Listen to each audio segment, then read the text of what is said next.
ओम शांति, ओम शांति।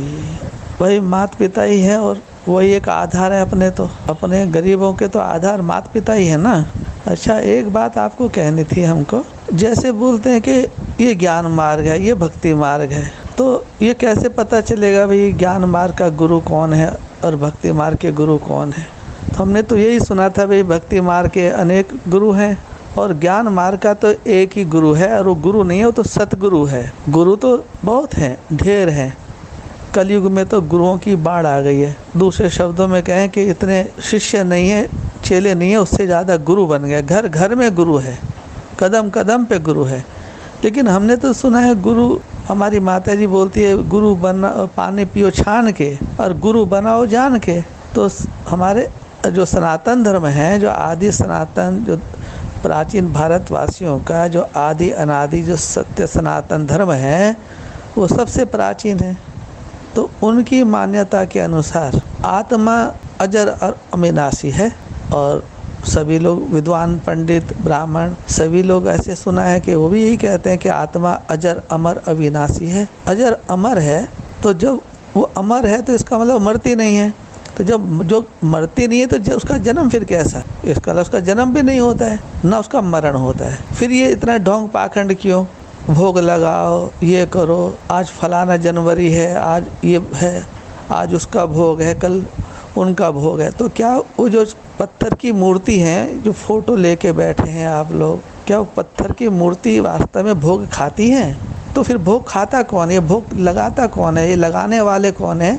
तो जो भोग लगाते हैं आज भी पत्थर की मूर्तियों पर, फिर कहते हैं वो तो अजन्मा है, अभोक्ता है, निराकार है, निरंजन है। तो जो वो निराकार है उसका कोई आकार ही नहीं है क्या? हमने तो सुना है जो भी दुनिया में शब्द है, यदि शब्द है तो उसका कोई ना कोई उसका आकार है, रूप है, गंध है, गुण है, दोष है।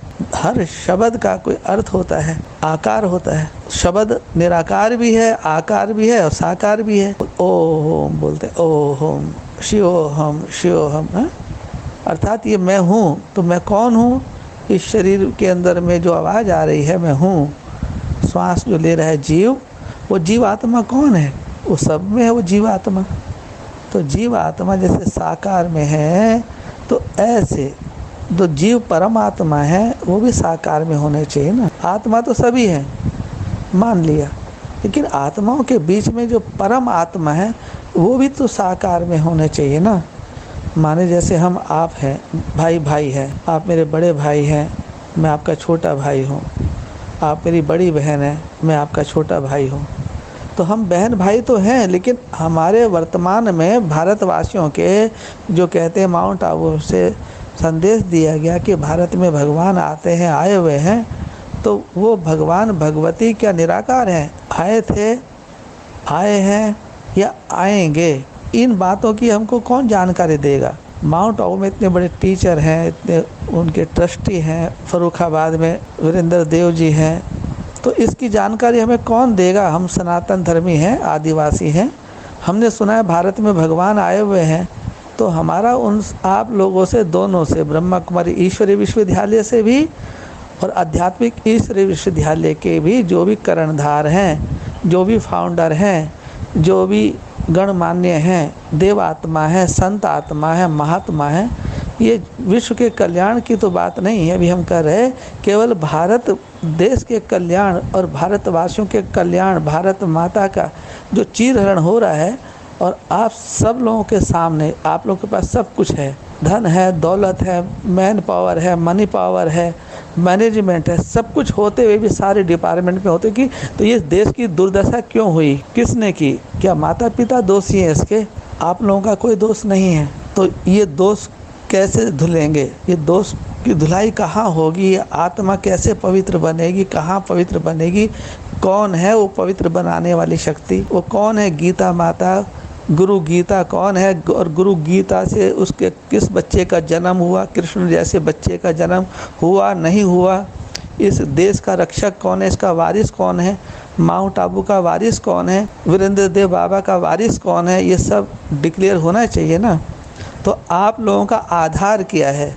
अभी अदालत जब लगेगी तो केस पहुंचेगा ना, वहाँ पर PIL लगाएंगे ना जनहित याचिका में, बड़ी सरकार के सामने जब ये होगा, फाइल जाएगी, तो आप लोगों का केस जाएगा ना, सबका जो 12 है 18 जो बड़े बड़े मठपंथी हैं, जो जिम्मेदार हैं, तो उनसे सवाल तो पूछा जाएगा ना कि आखिर गुरु कौन है। गुरु तो एक ही होता है मुक्ति और जीवन मुक्ति के लिए, तो वो गुरु कौन है? वो गुरु कौन है? मुक्तिदाता गुरु कौन है? तो यदि आप कोई को मुक्ति दे नहीं सकते, तो ये फिर इतना ढोंग आडंबर पाखंड क्यों अपने आप से झूठ बोलते, क्यों अपने बाप से झूठ बोलते, अपने माँ बाप से झूठ बोलते, जब तुम खुद ही मोह माया में फंसे हो। 5 विकार से कोई भी ब्राह्मण मुक्त नहीं हुआ। 85 साल आपको ब्रह्मा कुमारी विश्वविद्यालय के उनके ट्रस्टियों को, उनके टीचर गुरुओं को, स्टूडेंट को हो गए। 45 साल 46 साल लगभग इनको हो गए। तो कौन आत्मा निर्बंधन हुई? तो निर्बंधन करने वाला स्वतंत्र का सम्राट कौन है? ये प्रजापिता ब्रह्मा कौन है? प्रजापिता की माता कौन है? उनकी अर्धांगिनी कौन है? कौन है माता, कौन है पिता, जिनका आप लोग रोज वंदन करते हैं? प्रातः मुरली में वाणी में बोलते हैं गुड मॉर्निंग माता पिता बाप दादा को याद प्यार, गुड मॉर्निंग माता पिता बाप दादा को याद। तो जैसे आप बहन भाई हैं, तो आपके माता पिता कौन है साकार में, जिनको गुड मॉर्निंग आप करते हैं? ये हमारा सवाल है आप सबसे, विनम्र प्रार्थना है कि हमको समाज को जवाब देना है। समाज हमसे जवाब पूछ रहा है। हम सामाजिक परिवार से हैं, सामाजिक प्राणी हैं हम लोग, कोई हम सन्यासी नहीं हैं। घर बार हमने नहीं छोड़ा है, लेकिन जो लोग घर बार छुड़ाते हैं उनसे हमारा क्वेश्चन है कि आपने क्या छोड़ा? 5 विकार से कौन मुक्त है?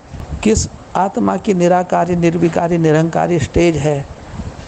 इस पढ़ाई से कौन क्या बना? इन सब की लिस्ट भारत सरकार को देने की तैयारी करना है। और हर एक जिम्मेदार अपने अपने 2-2 विटनेस की तैयारी कर ले। उनका जमानत ली जाएगी आने वाले टाइम में, जब सभा लगेगी तो हर जिम्मेदार आत्मा का क्या होगा, उसकी 2-2 विटनेस होंगी कि अब तक वो किस आधार पे रहे थे। तो साकार आधार लेकर ही आइएगा। डॉक्यूमेंट्स फाइल लगनी है सबकी ना अदालत में। सत्यमेव जयते, वंदे मातरम, वंदे पुत्रम, वंदे जगत सद्गुरु। यह सूचना, यह संदेश ऑडियो के माध्यम से विश्व कल्याणकारी सनातनी भावना को ध्यान में रखते हुए सनातनी परिवार की ओर से खुदा हाफिज।